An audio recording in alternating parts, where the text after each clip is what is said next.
C'est un fait, la France aura finalement réussi à se faufiler à travers le soi-disant carcan bruxellois de la rigueur. Elle aura par 2 fois repoussé l'échéance d'un retour à 3% de déficit. Une première fois en 2013, rappelons-le, où le Saint Graal des 3% fut reporté à 2015. Puis fin février 2015 à nouveau, où le gouvernement s'est gagné un nouveau sursis de 2 ans à 2017.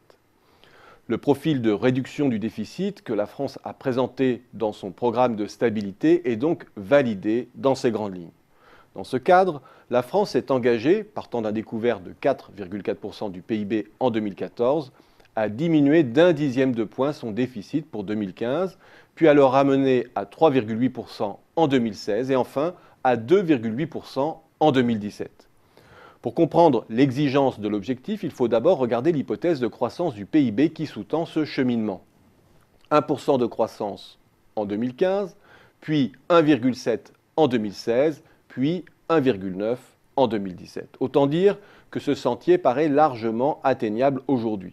Imaginons un seul instant que la reprise épouse le profil de 97-2000 et qu'elle propulse la croissance sur des rythmes voisins de 3%. Mettons 1,3, puis 2,5, puis 3%.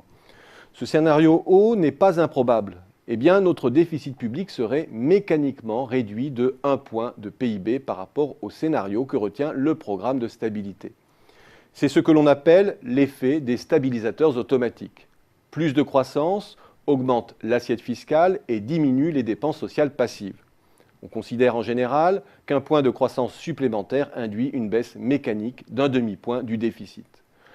Dans la séquence très optimiste que je viens de tracer, le PIB gagne plus de 2 points en cumulé par rapport à la tendance précédente, ce qui induit 1 point de diminution de la composante conjoncturelle du déficit.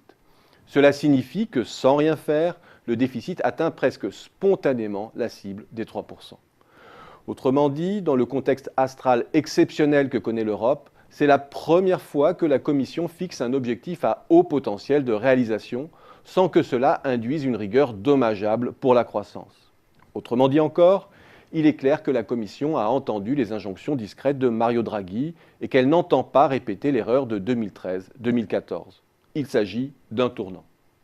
La France s'est faufilée et c'est tant mieux. Briser la reprise actuelle comporterait des risques bien plus importants pour les entreprises que notre inefficacité budgétaire chronique. Mais elle n'a pas tout résolu pour autant. Un déficit de 3% en 2017, après 3 années de reprise, la replace dans le même contexte que d'habitude. Un haut déficit en haut de cycle qui ne lui laisse aucune marge de manœuvre pour contrecarrer les récessions ensuite.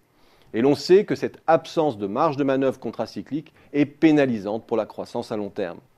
Cela veut dire qu'elle a tout intérêt à aller au-delà des exigences européennes si la conjoncture lui permet et à ne pas réitérer le triste épisode de la cagnotte de 1999.